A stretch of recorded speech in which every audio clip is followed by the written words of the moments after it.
السلام علیکم دوستو، آج ہم لوگ دیکھنے والے ہیں کوستانی چینل کی ایک بہت ہی زبردست ویڈیو ایران ورسس امریکہ۔ آپ لوگوں کو پتہ ہے لوگوں میں بہت زیادہ فائٹ ہوتی رہتی ہے، ایک دوسرے پہ میزائل فائر کیے انہوں نے، یہ بہت بڑی بات ہوتی ہے کہ انہوں نے میزائل ایک دوسرے پہ فائر کیے۔ یہ ویڈیو ریلیٹڈ ہے ورلڈ وار 2 پہ کہ تب سے لے کر اب تک ایسا کیا ہوا جو ان کی اتنی بڑی دشمنی بڑھ گئی، جبکہ اتنے سارے مسلمان ملک ہیں، امریکہ صرف اور صرف ایران کے پیچھے ہی کیوں پڑا ہے، دوسرے ملکوں کو وہ کچھ کیوں نہیں کہتا، ایسا کیا ہوا؟ تو چلو ویڈیو شروع کرتے ہیں، بسم اللہ۔ America Iran is a disgrace. اور اسرائیل Targeted Iran's main enrichment facility. آخر ان سب کی لڑائی ہے کس بات؟ Israel launched multiple strikes on Iran. دنیا میں 57 اسلامک کنٹریز ہیں، لیکن کیا وجہ ہے کہ امریکہ اور اسرائیل ان سب کو چھوڑ کر ایک ہی کنٹری ایران کے پیچھے پڑا ہے؟ ایران اور امریکہ کی اس جنگ پورا سمجھنے کے لیے ہمیں پیچھے جانا ہوگا، all the way to World War II۔ We shall never surrender! World war 2 میں دنیا کی ہر کنٹری کے پاس صرف دو آپشنز تھے، کہ یا تو وہ برٹش امپائر کا ساتھ دے اور یا ہٹلر کا، Dass ich nicht in diesem Jahr für dich eingesetzt habe. جس میں دنیا کے زیادہ تر کنٹریز نے برٹش امپائر کا ساتھ دی، لیکن اس وقت ایران کے بادشاہ نے برٹش امپائر کو چھوڑ کر ہٹلر کے ساتھ ہاتھ ملا، Ich für dich eingesetzt. جس کے بعد ایران اور جرمنی بہت ہی کلوز دوست بننے لگے، اور یہ بات برٹش امپائر کو بالکل پسند ہے۔ اسی لیے برٹن نے ہر طرف سے ایران پر حملہ کر دیا اور بہت تیزی سے پورا ایران فتح کرنے لگے۔ یہ دیکھ کر ایران کے بادشاہ نے کچھ ہی دنوں میں برٹش امپائر کے سامنے سرنڈر کر دیا اور ان سے اپنی بادشاہت بچانے کی بھیک مانگنے لگے، جس پر برٹش امپائر نے کہا ٹھیک ہے، لیکن ہماری ایک شرط، تمہیں ایران کے تخت سے ہٹنا ہوگا اور اپنے 22 سال کے جوان بیٹے کو ایران کا نیا بادشاہ بنانا ہوگا، کیونکہ اس کا یہ بیٹا رضا شاہ پہلوی برٹش امپائر کا ایک وفادار پاپٹ تھا۔ ایران کا یہ نیا بادشاہ انگریزوں سے بہت زیادہ انسپائر تھا، وہ چاہتا تھا ایران کے لوگ بالکل ویسٹ کی طرح کپڑے پہنے، انہی کی طرح پارٹیاں کریں اور اپنے سارے ٹریڈیشنز کو بھول جائیں۔ اسی لیے وہ پہلے دن سے یہ کوشش کر رہا تھا کہ کسی طرح اسلام کو ایران کے لوگوں سے دور کر دیا جائے، جس کی وجہ سے اس نے ایران میں حجاب پہننے پر پابندی لگائی، بہت سارے مدرسوں اور مسجدوں کو بند کر دیا اور ایران کے بڑے بڑے اسلامک اسکالرز کو گرفتار کرنے لگا، اور ان کی جگہ میوزک، پارٹیز اور شراب کو پورے ایران میں پھیلانے لگا۔ یہاں تک ایک ٹائم ایسا ہے کہ ایران میں اتنی شراب بننے لگی کہ ایران جیسا اسلامک ملک دنیا کو شراب ایکسپورٹ کرنے لگا۔ ایران کے اس بادشاہ کا خیال تھا کہ وہ جو بھی کر بہت ہی اچھا کام کر رہے ہیں، I mean to be, as you say, the king of kings. یہاں تک کہ اس نے ایک دن سعودی کے کنگ فیصل کو کہا کہ تم یہ کیا پرانے زمانے میں رہ رہے، تمہیں چاہیے کہ سعودی کو بھی بالکل ویسٹ کی طرح ایک لبرل کنٹری بنا، لیکن سعودی کے کنگ فیصل نے ایسا کرنے سے انکار کر دیا۔ لیکن یہاں پر فنی بات یہ ہے کہ آج وہی سعودی ایران سے کہتا ہے کہ تم بھی تھوڑا لبرل بنو، لیکن اب ایران اس کی بات نہیں مانتا۔ آخر ایران کے بادشاہ نے ایران کو اسلام سے اتنا دور کرنے کی کوشش کی کہ ایران کے سارے بڑے اسلامک اسکالرز اپنے اس بادشاہ کے خلاف ہونے لگے، جس کے بعد ایران کی مسجدوں اور مدرسوں میں یہ اسکالرز بادشاہ کے خلاف سپیچز کرنے لگے، جس میں سب سے بڑے اسکالر کا نام تھا آیت اللہ خمینی۔ ارے بھائی میں یہ بتاتا چلو، وہ آیت اللہ خمینی نہیں تھے، وہ آیت اللہ سیستانی تھے۔ یہ اس دور میں زیادہ سوشل میڈیا تھا نہیں، تو جب سوشل میڈیا ہے تب آیت اللہ خمینی تھے، تو لوگوں نے زیادہ ان کا نام ہی سنا، تو لوگوں کو لگتا ہے کہ شاید جنہوں نے انقلاب لائے جو وہ بھی خمینی تھے، لیکن وہ آیت اللہ سیستانی تھے۔ یہ جن کی فوٹو آپ دیکھ رہے ہیں یہ آیت اللہ سیستانی ہے، اور جو پہلے جن کی آپ نے تصویر دیکھی وہ آیت اللہ خامنائی ہیں، جو اب سپریم لیڈر ہیں۔ تو کچھ لوگوں کو نا بہت زیادہ کنفیوژن ہوتی ہے، کیونکہ ان لوگوں نے آیت اللہ سیستانی کا نام سنا ہی نہیں ہوا، انہوں نے آیت اللہ خمینی کا نام زیادہ سنا ہے سوشل میڈیا پہ، تو ان کو لگتا ہے کہ جنہوں نے انقلاب لایا وہ آیت اللہ خمینی تھے۔ ایسا نہیں ہے بھائی، وہ آیت اللہ سیستانی تھے، وہ کچھ ہی دیر بعد دنیا سے پردہ کر کے، لیکن ان کے بعد آیت اللہ خامنائی صاحب آ گئے، وہ سپریم لیڈر بن گئے، تو لوگوں کو لگتا ہے شاید آیت اللہ خامنائی ہی جو ہے نا وہی انقلاب لائے تھے.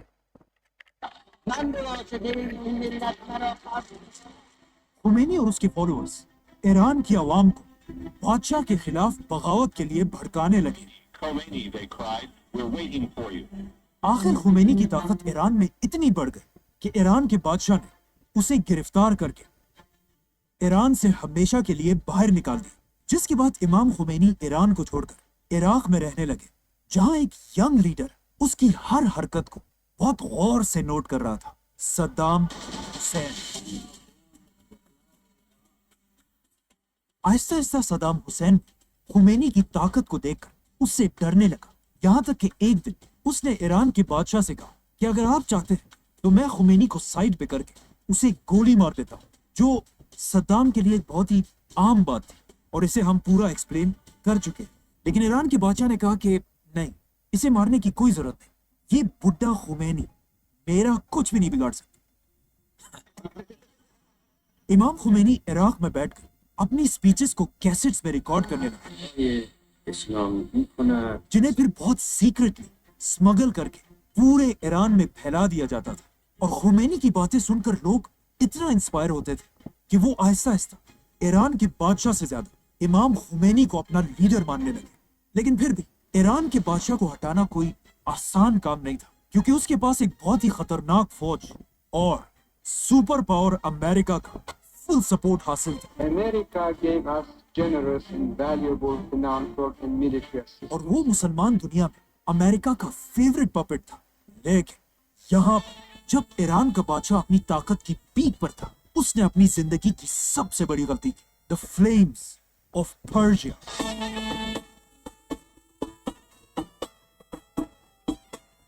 دنیا کی سب سے بڑی اور سب سے مہنگی پارٹی اچانک ایک دن ایران کے بادشاہ نے اعلان کیا کہ گریٹ پرشین امپائر کو دوبارہ زندہ کرنے کے لیے ایران میں دنیا کی سب سے بڑی پارٹی ہوگی. یہ ایک ایسی پارٹی تھی جس میں دنیا کے سارے لیڈرز اور بڑے بڑے سیلیبریٹیز انوائٹ کیے جائیں گے. ایران کا بادشاہ اسی پرشین امپائر کو دوبارہ زندہ کرنا چاہتا تھا، در این روز بزرگ تاریخ ایران جسے آج سے بہت سال پہلے حضرت عمر بن خطاب کی خلافت مسلمانوں نے تباہ کر دی. اس پارٹی کے لیے ایران کے ڈیزرٹ کے بیچ میں ایک نئی سٹی بنائی گئی اور اپنے وی آئی پی مہمانوں کے لیے ایران کے بادشاہ نے 600 لیموزینز منگوائی، سونے کی پلیٹس میں کھانا کھلایا، جس کے بعد ایران کے بادشاہ نے سب کو اپنے سامنے کھڑا کیا اور اپنے سونے کے تخت پر ایسے بیٹھا کہ اب وہی پرشین امپائر کا نیا شہنشاہ ہے. لیکن اب جب ایران کا بادشاہ اپنی عیاشی کی زندگی گزار رہا تھا، وہاں ایران کے غریب لوگ سوچنے لگے کہ ہم یہاں کھانے پینے کی چیزوں کو ترس رہے اور ہمارا بادشاہ سونے کی پلیٹ میں کھانا کھاتا ہے. اسی لیے اس پارٹی کے بعد ایران کے لوگ بہت بھائی میں نے اس پارٹی کے بارے میں بہت سنا ہے. ایسا ہے کہ آج تک کی اس پارٹی کے بعد کوئی کسی بھی اتنے بڑے لوگ ہوئے، بادشاہ ہوئے، کسی نے بھی اتنی بڑی پارٹی نہیں دی کسی کو بھی. اتنا زیادہ خرچہ آیا تھا اس پارٹی پہ کہ شاید آج کے دور کے بڑے سپر پاور جو ملک ہیں ان کی اکانومی بھی غرق ہو جائے، اتنا خرچہ ہوا تھا اس پہ.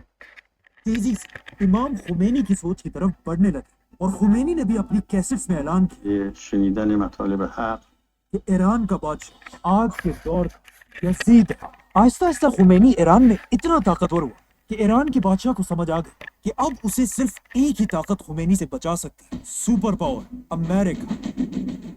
تو وہ بالکل اپنے باپ کی طرح جا کر سپر پاورز کے سامنے I بھیک wish to مانگے، express to you our deep gratitude. جس کے بعد امریکہ، فرانس اور باقی کنٹریز کے پریزیڈنٹ سے مل کر ایک بہت ہی امپورٹنٹ میٹنگ کی. اور اس میٹنگ کے اینڈ میں انہوں نے ایران کے بادشاہ کو کلیئرلی کہا کہ اب تمہیں خمینی سے کوئی نہیں بچا سکتا. اور یہ سنتے ہی ایران کا بادشاہ اپنے ملک کو چھوڑ کر ہمیشہ کے لیے بھاگ گیا. جیسے ہی خمینی کو پتا چلا کہ ایران کا بادشاہ اس کے خوف کی وجہ سے ایران کو چھوڑ کر بھاگ چکا، تو امام خمینی 14 سال ایگزائل میں رہنے کے بعد فائنلی ایران کی طرف روانہ ہوا. دنیا کی تاریخ میں اب تک کسی بھی لیڈر کے اتنے لوگ جمع نہیں ہوئے تھے جتنا امام خمینی کو ویلکم کرنے کے لیے جمع ہوئے. 70 لاکھ لوگوں نے امام خمینی کو ایران میں ویلکم کیا جو ایک ورلڈ ریکارڈ تھا۔ جیسے ہی خمینی ایران پہنچے، ایران کی زمین سے پہلی بار ڈیتھ ٹو امریکہ اور ڈیتھ ٹو اسرائیل کے نعرے لگنے لگے۔ خمینی کے فالوورز امریکہ کی ایمبیسی کے سارے لوگوں کو گرفتار کر لیا focused on our fellow Americans being held hostage in اور خمینی نے امریکہ کے پریزیڈنٹ کا نام لے کر terroristas hasta las OLKT para کہ میں ان 50 لوگوں کو تب تک رہا نہیں کروں گا جب تک تم امریکہ ایران کے بادشاہ کو ہمارے حوالے نہیں کرتے۔ اور یہاں سے پہلی بار امریکہ اور ایران کی دشمنی شروع ہوئی۔ لیکن ایران کا بادشاہ کبھی بھی واپس ایران نہیں آیا اور اس کے مرنے کے بعد اس کے بیٹے نے ایران کا نیا شاہ ہونے کا اعلان کیا۔ On finding Muslims. Now, Iran میں خمینی نے اپنی نئی اسلامک حکومت بنائی، لیکن جیسے ہی خمینی ایران کا لیڈر بنا، at the same time Iran کے بالکل پاس عراق میں بھی ایک نیا لیڈر بنا، صدام حسین۔ لیکن یہاں مسئلہ یہ تھا کہ دنیا کے باقی لیڈرز خمینی کی طاقت سے بہت ڈرتے تھے، کیونکہ خمینی اپنے سپیچز میں بار بار باقی مسلمان دنیا کی عوام کو اپنے بادشاہوں کے خلاف بغاوت کرنے پر ابھارتے تھے۔ یہ دیکھ کر عراق کے لیڈر صدام حسین نے امریکہ اور عرب لیڈرز کے کہنے پر خمینی پر حملہ کر دیا اور 8 سال تک ایران اور عراق کے درمیان ایک بہت ہی سخت جنگ ہوئی۔ لیکن صدام حسین کے پاس پوری دنیا کی سپورٹ ہونے کے بعد بھی وہ خمینی کو اس کے تخت سے ہٹا نہیں سکا اور آخر 8 سال بعد جیسے یہ جنگ ختم ہوئی، اس کے کچھ ہی عرصے بعد امام خمینی اس دنیا سے چلے گئے۔ خمینی کا جنازہ دنیا کی تاریخ کا سب سے بڑا جنازہ تھا، کیونکہ اس کے جنازے میں 1 کروڑ لوگ شامل تھے، جو آج تک grains book of world records میں کسی بھی لیڈر کے لیے دنیا کی سب سے بڑی گیدرنگ ہے۔ جس کے بعد ایران کے منسٹرز نے مل کر خمینی کے بعد اپنا نیا لیڈر چوز کیا، آیت اللہ خمینی کا اسٹوڈنٹ آیت اللہ علی خامنائی، حق نداری که حق ملت رو در اینجا جو آج تک ایران بھائی میں نے بولا تھا نا ان کا نام سیستانی تھا، ان کا نام خامنائی ہے۔ لوگوں نے زیادہ ان کو سنا ہے تو لوگوں کو لگتا ہے یہ بھائی نے ابھی بولا بھی کہ ان کا نام خامنائی ہے، ان کا نام سیستانی تھا، بہت اچھے آدمی تھے۔ کا سپریم لیڈر ہے۔ عراق کے ساتھ جنگ ختم ہونے کے بعد ایران کے لیڈرز کو سمجھ آ گئی کہ اب امریکہ اور اسرائیل ان کا پیچھا کبھی نہیں چھوڑیں گے جب تک ایران کے پاس اپنا خود کا ایٹم بم نہ ہو۔ لیکن اب مسئلہ یہ تھا کہ ایٹم بم بنانا کوئی آسان کام نہیں ہے، یہ ایک بہت ہی مشکل ٹیکنالوجی ہے اور اس وقت کوئی بھی ایران کو یہ ٹیکنالوجی دینے کے لیے تیار نہیں تھا۔ تو اب ایران کسی ایسے میریکل کا انتظار کر رہا کہ دنیا کا کوئی ملک اس کی ایٹم بم بنانے میں مدد کرے، اور عجیب بات یہ کہ ایگزیکٹلی ایسا ہی ایران کے بالکل قریب ایک ملک، دنیا کی پہلی اسلامک کنٹری پاکستان نے اپنا پہلا ایٹم بم بنایا۔ Pakistan today successfully conducted 5 nuclear tests. Pakistan کا ایٹم بم بنانے کے بعد عبد القدیر خان بہت ہی سیکرٹلی ایران کو ایٹم بم بنانے کے لیے سینٹریفیوج ٹیکنالوجی بھیجنے لگے۔ ایٹم بم بنانے کے لیے سینٹریفیوج مشین سب سے امپورٹنٹ چیز ہے، جو آسان الفاظ میں بالکل ایک واشنگ مشین کی طرح گھومتا رہتا ہے، لیکن اس میں کپڑوں کے بجائے یورینیم ڈالا جاتا ہے۔ اگر اس مشین میں یورینیم کو تھوڑی دیر کے لیے رکھا جائے 5% تو اس سے بجلی بنتی ہے، لیکن اگر یورینیم کو بہت دیر تک اس مشین میں رکھ کر گھمایا جائے 90% تک تو اس سے ایٹم بم بنتا ہے۔ ایران پاکستان کی اس ٹیکنالوجی کو یوز کر کے بہت تیزی سے نیوکلیئر پلانٹس بنانے لگا، لیکن جیسے ایران نے یہ سب کرنا شروع کیا، امریکہ کو کسی طرح اس سب کی خبر مل گئی۔